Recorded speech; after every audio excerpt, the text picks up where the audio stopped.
Зохиолч сэтгүүлч Балсан Цэрэнгийн ойдов. Халах Монголын сайн эрчүүд номоос. Хууч домог өгүүлэгч Бадрахын чимэд. 19-р зууны сүүлч 20-р зууны ихэнх үеэр Монгол оронд судалгаа хийсэн жуулчид эрдэмтэд болон ол зашиг хайгч 8 хийгч хүмүүсийн тоо хавьгүй олон болсон байх бөгөөд Оросын жуулчид судлаачид дийлэнх хувийг эзэлж байлаа. Тэд Дундад Азийг тун далайцтай судалсан байдаг. Тухайн үеийн жуулчдаас Пржевальский, Матусовский, Патонин, Певцов, Обручев, Козлов, Комаров, Усов, Бурдуков нарыг дурдж болно. Гэвч эдний зарим нь ялангуяа Герман, Америкийн жуулчид Монголын нутгаас алт эрдэнэс үлэг гүрвлийн яс, түүхийн үнэт олдвор хайж сургалах нь их байжээ. Энэ мэтэр ирээ цэргүй загнасан зарим нь манай шилийн сан эрчүүд хөөхөн шоглждаг байсан тухай домог яриач байдаг. Харамсалтай нь шилийн сан эрчүүдэд ингэж шоглуулсан зарим жуулчин Монгол орноор аялсан дурсамжийнхаа номдоо бандит буюу дээрэмчин гэж тэмдэглэсэн бий. Увсын баядын тех баясах хэмээх шилийн сан эр 20-р зууны ихэнх үед баруун Монголд баядын нутаг хошуунд 20 гаруй жил суурьшсан Оросын худалдаачин А.В. Бурдуковын номд бандит гэж тэмдэглэгдэжээ. Бурдуков нь Жаалам Дамбижаагийн дотн анд байсан хүн. Тиймээс соц нийгмийн үед харгас дээрэмчний хань хамсаатан мэтээр буруу шаагдж байлаа. Тэрбээр Монголд 20 гаруй жил суурьшихдаа голдуу худалдаа наймаа эрхэлжээ. Ингээд Бурдуковын номд бандит гэж бичигдсэн шилийн сайн эр тех баясахын тухай өгүүлье.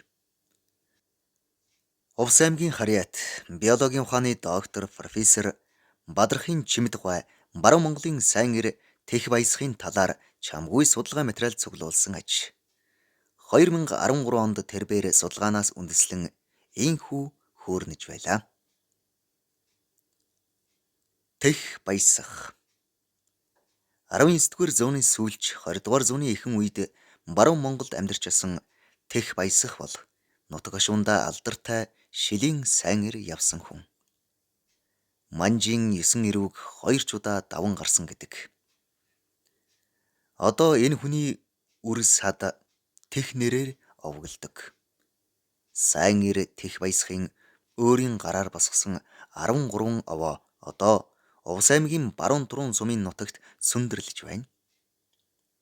Өнөөдөр энэ овоог техийнхэн ахан дүүсээрээ тахин шүтэж байна. Би саяхан энэхүү 13 овоонд очиж мөргөөд зургийг баталгаажуулаад ирлээ. Тех баясах бол сайн хүний амийг авна, сайхан хүүхний зүсийг авна гэсэн тангарагтай цагаан бурхан гэдэг маш хүнд халдварт өвчнөөр өвчлөөд амьд гарсан хүн. Цагаан бурхнаар өвчлөөд нүүрэн цоохор болсон тул тех гэдэг хочтой болсон гэдэг. Баясахын эхнэр Туваагийн Урайнхай хүн. Энэ Урайнхай самган их том биетэй маш зоригтой хүн байсан гэдэг. Баясахын аав Пеншин бол Арбан баядын хүн. Энэ нь одоогийн Увс аймгийн зүүн говь сумын нутагт юм. Тех баясах эцэгийнхээ дуурайсан том биетэй тэнхээ чадалтай гүжирмэг эр байсан бөгөөд тарган эр хоныг морин дээрээсээ шүүрчгдэг. Алс холоос агт морь амбан шар тууж ирээд нутгийн зон олноо тижээж тэтгдэг. Олондоо их нэр хүндтэй хүн байсан тухай манай нутгийн хөгшөд ярьдаг байлаа. Баясахын ээж нөхөр Пеншинийн өвд болсны дараа гэрт нь хошууны тахрууд өр нэгж ирэхэд адсаг дэвсж өгөөд амьд байхдаа та нарын хүлэг болдог адуу үгсэн хойноо ийм адсаг болдгийм. Та нар үүн дээр сууцгаа гэж хэлж суулгаад осоргүй домбонд цай хийж бариулаад задгай тулганд утаа май тавьж өрхөө бүтээгээд Ханыхаа үлдээс нь том утгыг бариад үүдээ манаад зогсчихдаг байж. Тэгээд нэгийг албал солио, хоёрыг албал хожоо гэд тэднийг гаргахгүй хорно. Хутга барьсан том биетэй хүч чадалтай авгааг дайраад гарах зориг зүрх тахруудад байсангүй. Тиймээс тэд гэрийнх нь ханын үдэрийг тас тас огтлоод хойд талаар нь гарч зүхтахад баясхын ээж хойноос нь зайдан мороор хөөж байсан гэдэг. Ийм л эр зоригтой, бяр чадалтай эмэгтэй байж. Хүү баясх нь аавыгаа гэхээсээ илүү ээжигээ дуурайсан эр зоригтон байсан байна. Тех баясах шашингүй, ламд тун дургүй. Сүүлчийн эхнэр нь хүү мэждийгээ лам болгох санаатай гэртээ лам урьж авчираад ном уншуулж байтал баясх орж ирээд би урайн хаагаас адуу мал хөөж лам та нарт тарааж байдаг. Та нар миний олсныг зөв хүрдэж чадахгүй, баруун солгоогүй асгаж байдаг. Одоо бусдыг мунхруулах дутаа юу гэд мөнөөх ламыг хөөж явуулаад мэжид хүүдээ хандаж. Чи эр хүн болохоос биш шалдан лам биш шүү. Одоо тэгэхээр эр хүний хийдгийг хий гэд хүүгээрээ ямаа алуулж байсан гэдэг юм. Ингээд мэжид хүү лам болж чадаагүй гэдэг. Монгол эрдэмтэн А.В. Бурдуков ардын хувьсгалын эхэн үед ховдын хязгаарт тодруулж хэлбэл одоогийн Увс аймгийн Хяргас, Цагаан хайрхан сумдын нутаг Хангилцгийн голд худалдааны хэрэгээр 20 орчим жил суусан хүн. Хожим энэ хүн хуучин ба шинэ Монголд гэсэн дурдтгалын номоо хэвлүүлсэн байдаг. А.В. Бурдуков дурдтгалдаа биднийг Хангилцэгт буцаж ирсний дараа дайчилгааныхан их ол зомгтой буцаж ирэв. Хятадуудыг буцагснаас хойш намраас эхлэн орон нутагт таварын гачаал ажиглагдаж эхлэв. Хятад нутгаас таваар ирэхгүй болсон ба Оросын худалдаа зах зээлийн хэрэгцээг хангах чадалгүй байсан юм.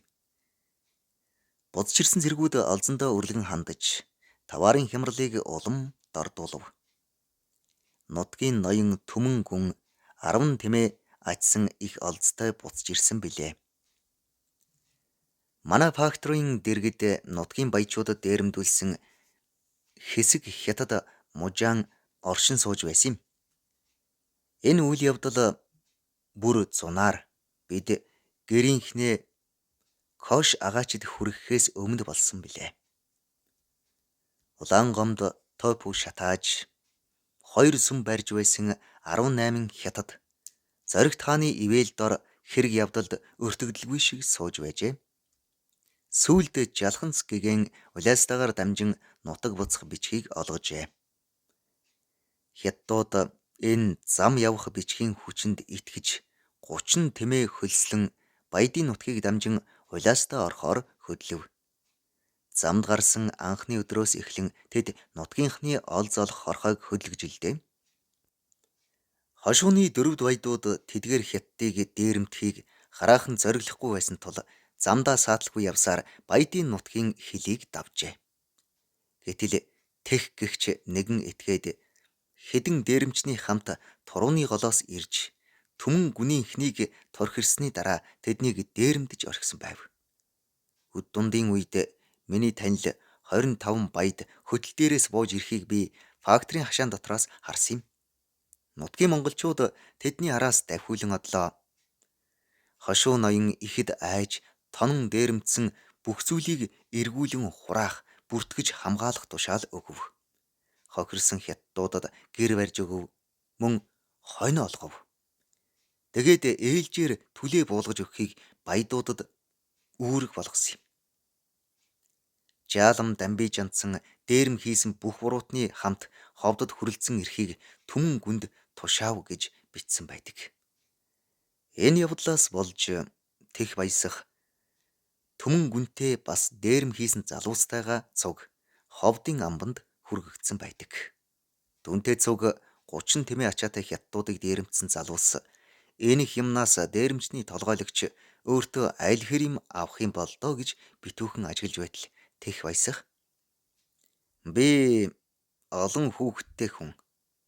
Надад тэр устай 2 торх өгчих гэж гин. Энэ нь усны сав.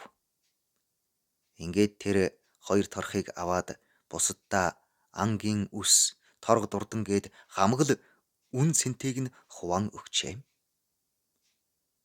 Тех баясах 2 торх авдаг нь их учиртай байж. Хятадууд алт мөнгөн эдлээ хайлуулад торхныхоо ёроолд хийж дээрээс нь ус хийдэг.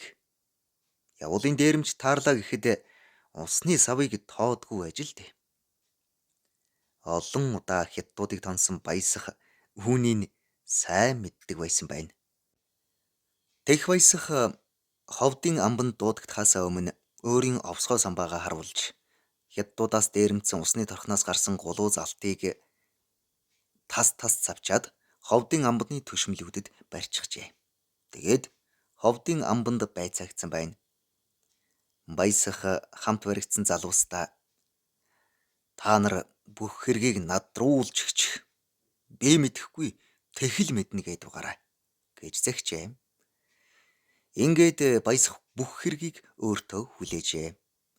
Хятадуудын алт мөнгө хайцсан тухай асуухад мань хүн хахуул авсан төшмөл рүүгээ хараад тал нь тас болоод тэнгэрт ниссэн.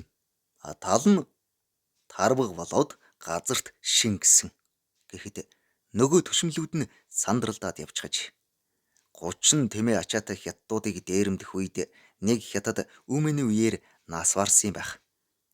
Үхсэн хятадыг хэн цохиж алсан бэ гэж байцаагчийг асуухад баясах ийм олон залуус ташуурдж байхад чухам хэнийхэн ташуурт цохигдож алагдсныг би харж амжаагүй. Мэдсэн бол хэнийхэн ташуурт оногдсныг хардаг л байж дээ гэж хэнэгчгүй өтсөн гэдэг.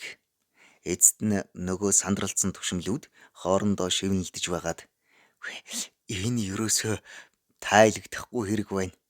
Энэ этгээдийг хэд банздаад явуулчихъя гэцгээжээ.